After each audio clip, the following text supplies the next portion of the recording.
সবাইকে শুভ জন্মাষ্টমীর শুভেচ্ছা। তো ফার্স্টেই ভগবানের জন্য তালের বড়া তৈরি করে নিলাম, দেন তৈরি হলো লুচি।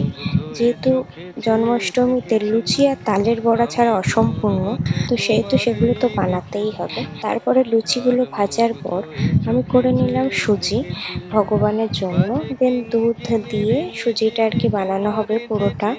দেন সুজি কমপ্লিট, এবার তৈরি কিছু ড্রাই ফ্রুটস দিয়ে ভগবানের জন্য নাড়ু। ফার্স্টেই তিল ভেজে নিলাম, কালো তিল, এখানে সাদা তিলও ইউজ করতে পারো সবাই। দিন ছিল আতপ চাল, তোমরা চাইলে গোবিন্দভোগ চালও নিতে পারো। তো শুকনো কড়াইতে এগুলোকে আস্তে আস্তে ভেজে নিতে হবে, চালটা একটু লাল লাল হলে দেন তুলে নিতে হবে। দেন এইগুলো সব একসাথে নিয়ে মিক্সিতে গ্রাইন্ড করে নেবে।